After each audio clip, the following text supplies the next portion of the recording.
Uh, this panel was just a complete joke.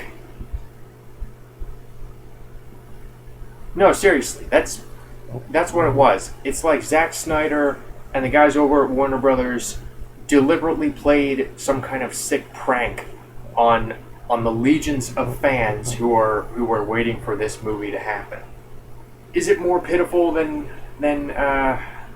what they did last year? No. As a matter of fact, it's probably worse than what they did last year. As if you hadn't already guessed, I am of course talking about the much anticipated, for some reason, Batman's v Superman: Dawn of Justice, which is supposed to be the sequel to Man of Steel.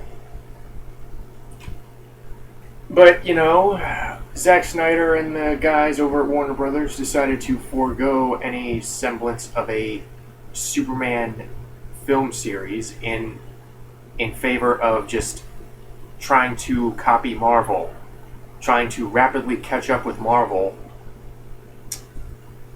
seeing as how Marvel has just been hitting it out of the park with the Avengers movies, in the Marvel Cinematic Universe.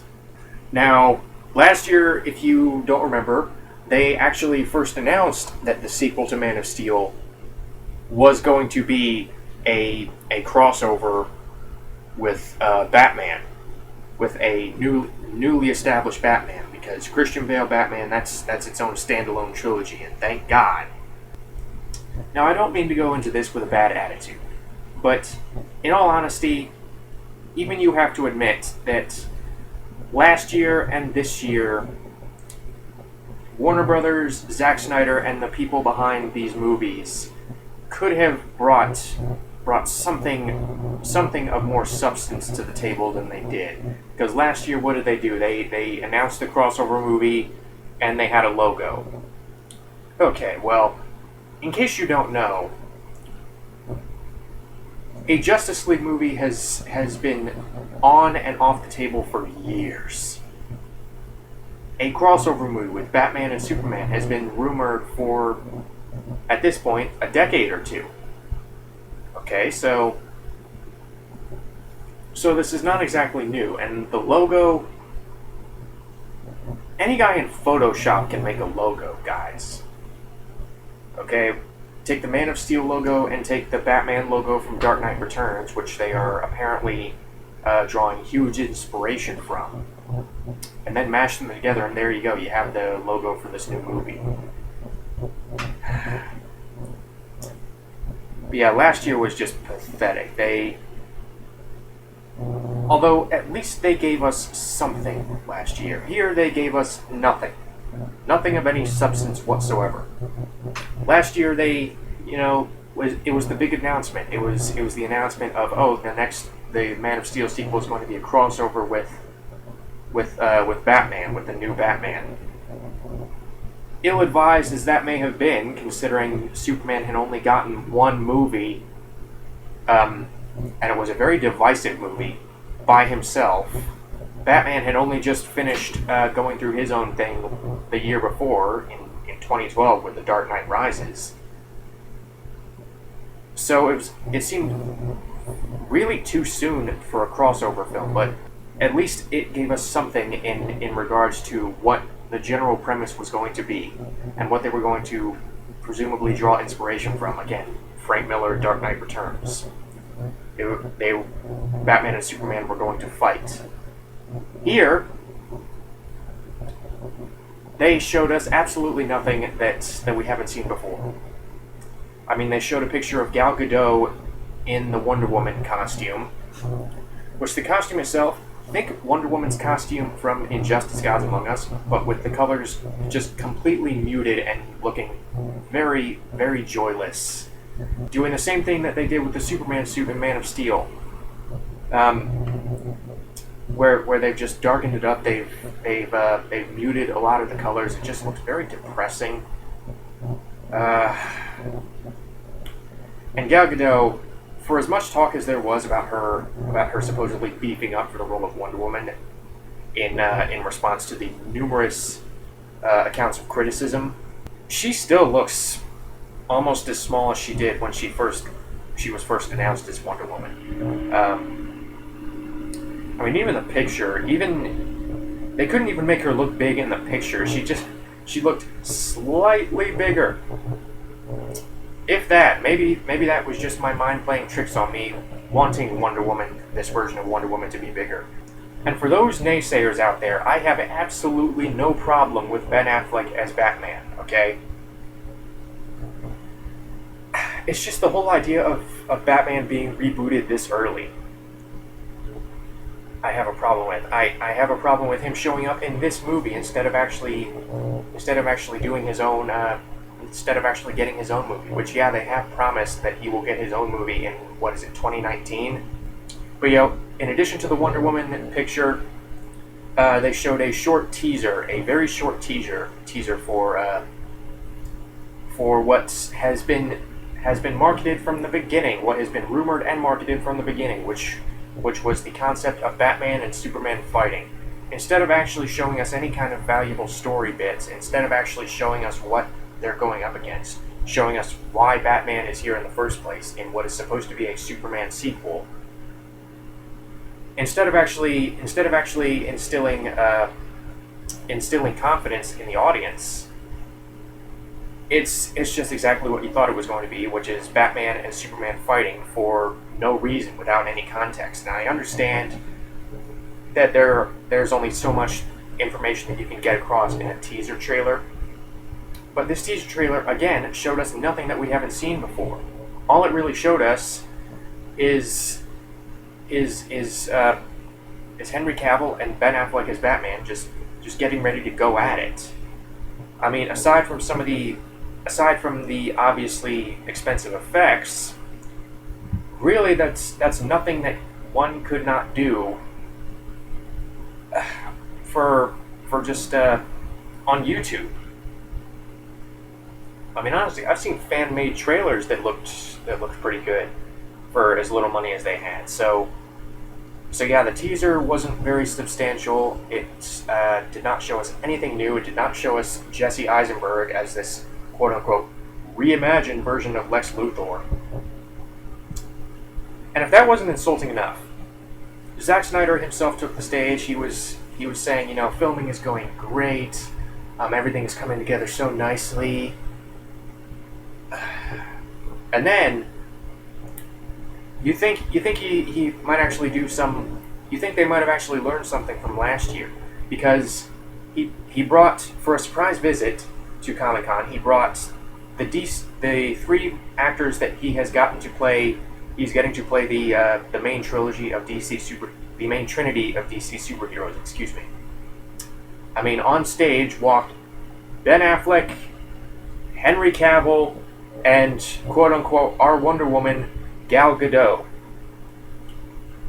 And you as an audience member are thinking, oh my God, they're gonna actually answer some questions. We're gonna get some clarity. This is gonna be so awesome. They didn't say a word. Okay, they did not do anything to communicate with the audience. They were forbidden by Zack Snyder to speak to the audience. At most, they maybe took one or two pictures. And just kind of stood there, maybe as some kind of silent moral support for Zack Snyder, because clearly he is the wrong guy to do this movie. And then Zack Snyder said, "Okay, well, we gotta go finish the movie," and he and his three main stars just dashed off the stage without. You see what I mean when I'm calling this panel a joke? It's amazing to me how farcical this whole ordeal was. Again, it's honestly like they are playing a joke on the audience. It's like they are playing a joke on the thousands of fans who are looking forward to this movie and who really wanted to get some clarity. Screw them. They thought Comic-Con was a place to get some answers about upcoming works of fiction. A place to answer questions, a place for Okay. I'm sorry if I'm getting a little, I'm descending into rambling territory here, but let me just, relay a message to Zack Snyder. If you are not going to engage the audience in a critical fashion, actually answer questions, actually treat your audience with some respect, don't come to Comic-Con. Okay? And don't give me that, oh well, they expect us to come to Comic-Con. Your movie's not going to be doomed if it doesn't come to Comic-Con. Think back to last year with the second Hobbit movie, Desolation of Smaug. Peter Jackson did not bring anything to Comic-Con. He didn't even come to Comic-Con that year because he was busy working on the movie, on the extended edition of An Unexpected Journey. And you know what? Desolation of Smaug was pretty awesome. No one would judge you for not coming to Comic-Con, or at least they wouldn't be able to judge you with any kind of legitimacy, with any kind of legitimate argument. And you see where I'm getting at when I'm calling this supposed presentation worse than last year's reveal event, because it's like you are dangling a piece of cheese in front of a mouse and then just snatching the cheese away. Like I said, pulling a prank on your audience. And before you tell me, well, they might just be keeping everything in secret. There is a difference between secrecy and cowardice. Okay? Okay, acting like you are going to engage your audience in a really thoughtful manner, actually respecting the fact that they want to see your movie, actually respecting their interest in your movie, and then just kind of running away like a little wuss. Excuse that crude remark. That is what I would define as cowardice on your part, Mr. Snyder.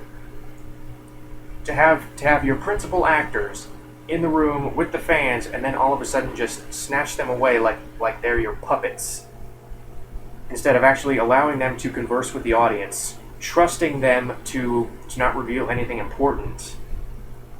That is just so insulting. Not just to fans, but just insulting in general. And I'll tell you why. I'll tell you why. Not only was the movie pushed back to 2016, probably because it doesn't want to compete with the Avengers 2.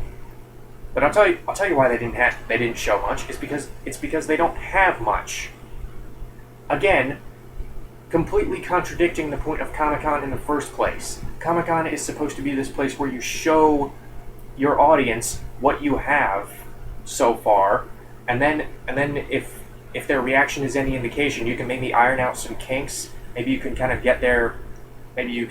get some of their input. Maybe you can actually, like I said, engage them in actual critical questions.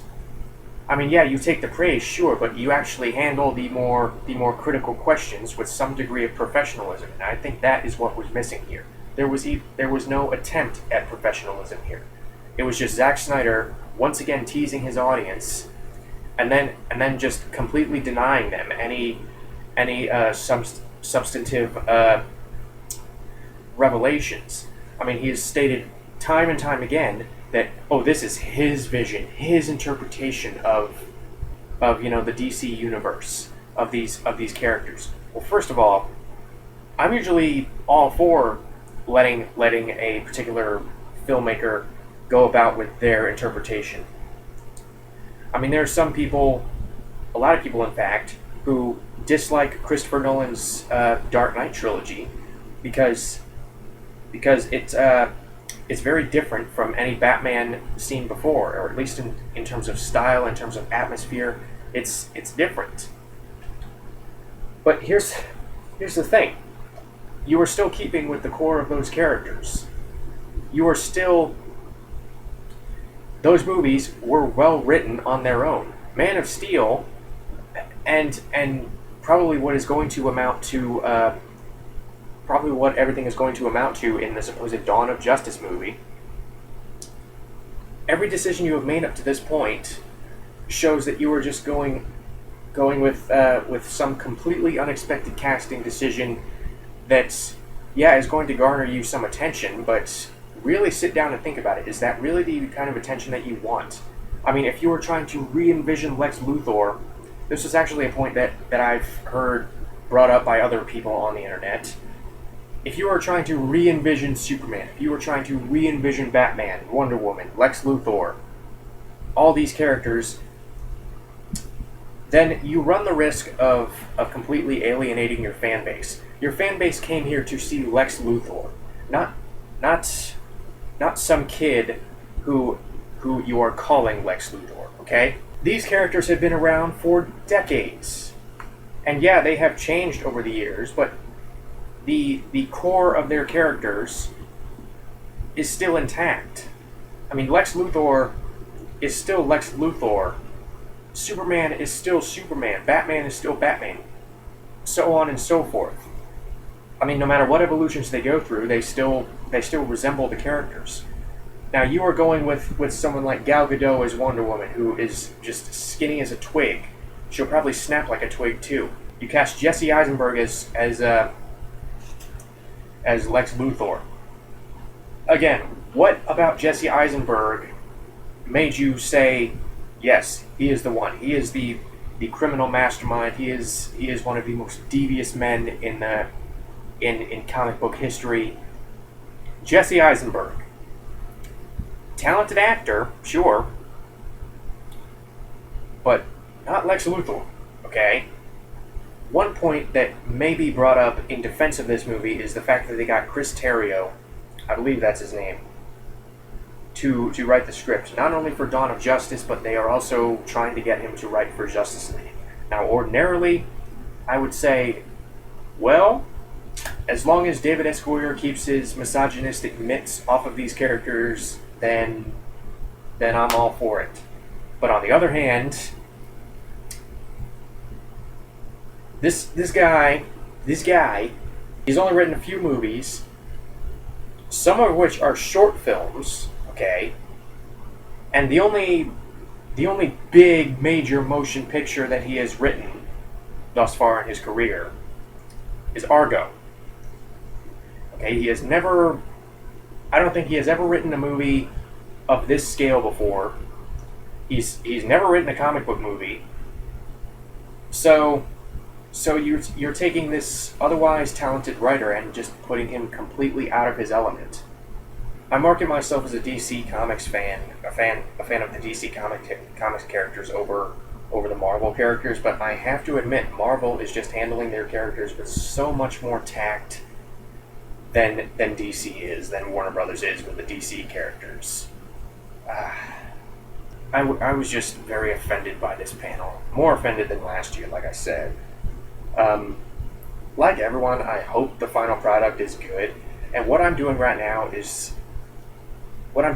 yeah, you could classify it as going into it with a bad attitude. But believe me, when the movie comes out, I will try to go into it with an open mind. Okay, what I am doing now is weighing in on all of their decisions thus far and what they chose to quote unquote present at Comic-Con. And I'm telling you that I think they completely missed the point of Comic-Con in general. Unfortunately, this was one of the weaker panels in my opinion.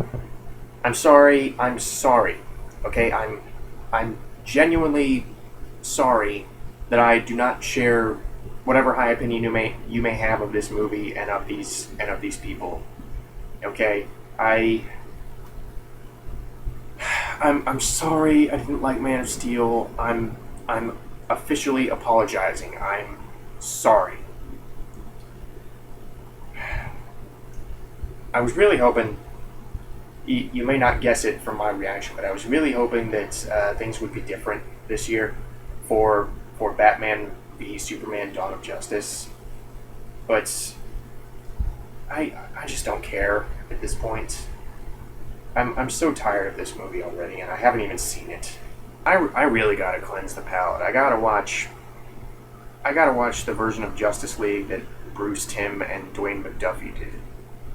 I mean, maybe that can wash the foul taste out of my mouth. I don't know.